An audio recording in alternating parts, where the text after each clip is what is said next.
We take pride that Kenya has been chosen to host this important conference, attended by such a large number of distinguished participants and panelists from various parts of the world. This is the first African Competition Forum conference, and I'm also informed that the meeting which agreed on creating the forum was also held in Nairobi in March of last year. This indeed is a clear demonstration of the confidence that the international community has in our country, and for this we are indeed grateful. This forum is an important one because it provides a platform for mobilizing and harnessing experiences and ideas in competition regulation. This is necessary for improving our management of the competition policy and laws so as to deepen gains from the local, regional, and internationally liberalized markets that are very pertinent to our initiatives of reducing poverty on the continent of Africa. Ladies and gentlemen, competition is rivalry between business. And this rivalry is supposed to engender business to allocate resources and prices according to market forces. This is expected to lead to better quality and a wider choice of goods and services at a lower price. And this means that consumers are able to purchase goods and services advantageously and as cheaply as possible. Therefore, competition has an allocative function and at the same time decentralizes economic power of undertakings. Thus, it is valued for its own sake as the economic equivalent of political democracy, which we in Kenya enjoy and we value and cherish. Ladies and gentlemen, in addition, competition contributes to fair distribution of income. This is because it reduces such non-performance-based income as soon as it occurs. Dominant forces are forced to be more efficient and hence reduce their prices due to the threat of entry and pressure from other players. Therefore, competition also distributes income commensurate with performance. The Kenyan government, like many African economies, has introduced far-reaching economic reforms since the early 90s. These market-oriented reforms have opened up our economy to intra- and international competition. The gains are evident.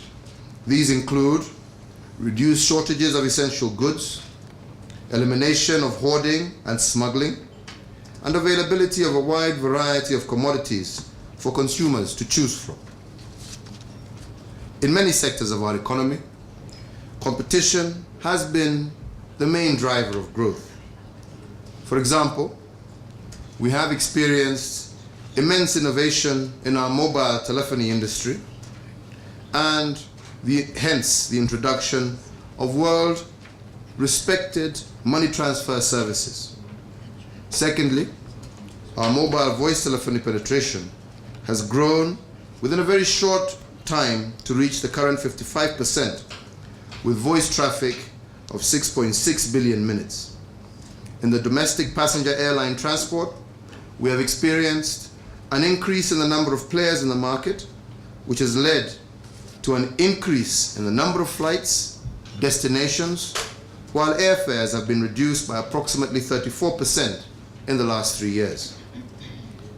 Ladies and gentlemen, these examples and others I have not mentioned have spurred our economic growth and thereby improved the standards of living of many Kenyans. This is the more reason we have identified a free market economy as key to the achievement of our overall objective of creating a globally competitive and prosperous country with a high quality of life by the year 2030. However, ladies and gentlemen, as has been mentioned, we are all aware that free markets cannot operate independently without some form of competition regulation. The reason behind this was well summarized by Adam Smith way back when, to quote, It is not from the benevolence of the butcher, the brewer, or the baker that we can expect our dinner, but from their regard to their own interest. People of the same trade seldom meet together, even for merriment, but conversation ends in a conspiracy against the public, or in some contrivance to raise prices. Ladies and gentlemen, the government of Kenya views competition regulation as an important facet of our economy in terms of our social equality. This is because it ensures control of firms' practices, both concerted and unilateral, and also concentrations which have the objective or the effect of injuring the welfare of the consumers. If these practices are left unattended to, our people, especially those in the lower income brackets, will be more vulnerable. That is the reason, ladies and gentlemen, that we have been, as a country, regulating competition for the last 20 years. Ladies and gentlemen, at least 26 African countries have established competition agencies or focal points which are at different levels of development and activity, while some are completely not active. For us to be able to better manage the competition process and to deepen the associated gains, we must, for the countries which have not adopted the competition laws, adopt them and also emulate the best performers of this world. This is imperative given the challenges associated with globalization. Otherwise, the continent of Africa will undoubtedly continue to be marginalized. However, these institutions and laws, though premised on best practices, must reflect the appropriate needs and circumstances of African countries, since there is no one-size shoe that fits all. Also, while developing laws and the institutions, we must take cognizance of the existence of regional economic communities.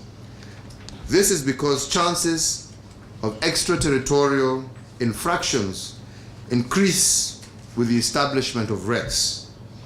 Unfortunately, these infractions cannot be handled competently by national legislations due to their limited jurisdiction competence.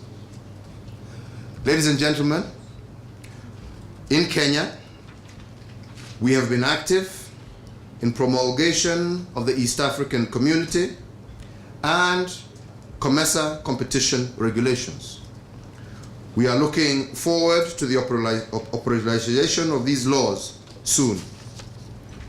As soon as more and more African countries establish competition laws and also implement them, we expect to gain from network effects resulting from their implementation.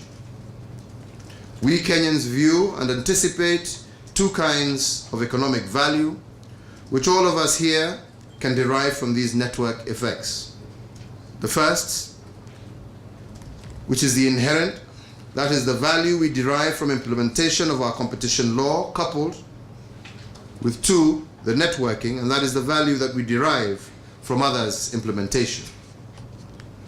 Ladies and gentlemen, based on this, I would wish to challenge you as experts that this conference should develop a roadmap of achievable advocacy initiatives and activities aiming at encouraging and assisting those countries in Africa that do not have competition laws to adopt them.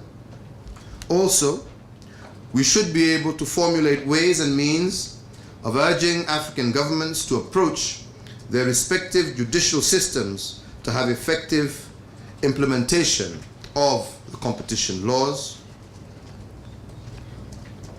Ladies and gentlemen, the Kenyan government has reviewed the competition law that we have been operating under and enacted a modern legislation under the Competition Act of 2010.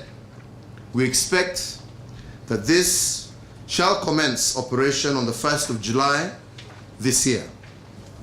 This law is premised on international best practice while appreciating our level of development as a nation. In summary, The Act has created an autonomous competition agency, which is the Competition Authority of Kenya, which has operational and functional independence. It also covers all generic issues of competition, regulation, and these are namely mergers and acquisitions, abuse of dominance and control, of restraints in trade, while providing for consumer protection. However, as a government, we are aware that the mere establishment of a competition legislation is not in itself a panacea to anti-competitive behavior. The concomitant institutions should also be provided with adequate budgetary provisions to build capacity, both human and capital.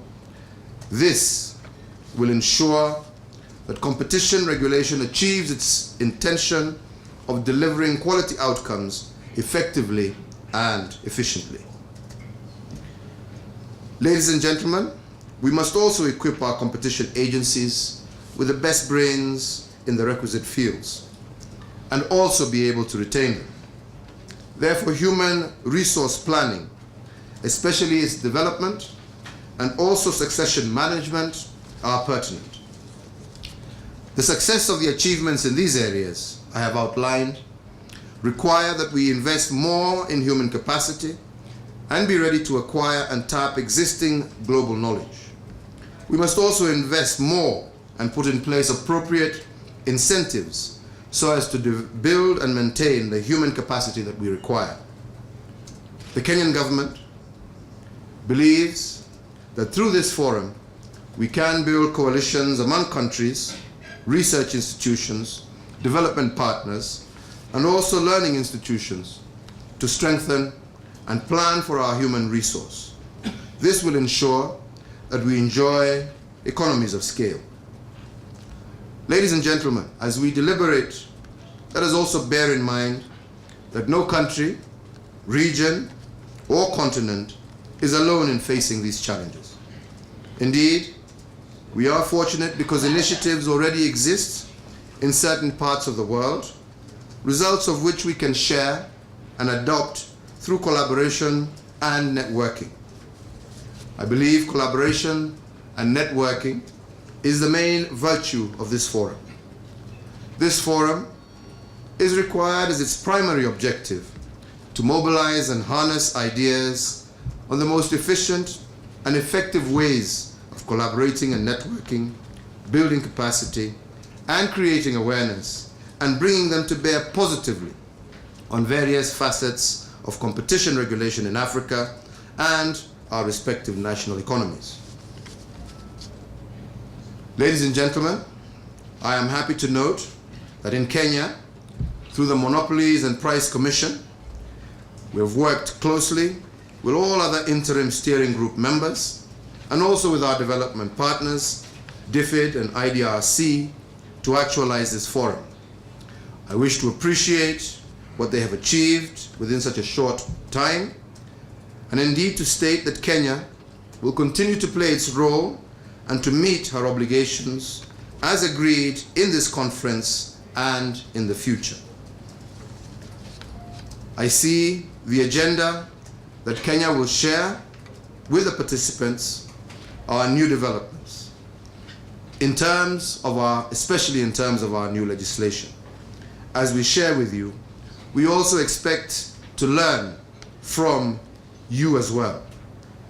The setbacks that you have and successes that you have achieved, so that we can be able to create a credible and reputable competition authority in Kenya. In conclusion, ladies and gentlemen, I wish to take this opportunity to wish you all very fruitful deliberations. I personally will be keenly looking forward to the outcome of your conference and wish you the very best of luck. With these few remarks, it is indeed now my pleasant duty to declare the first African Competition Forum Conference officially open. Thank you and God bless you. Thank you.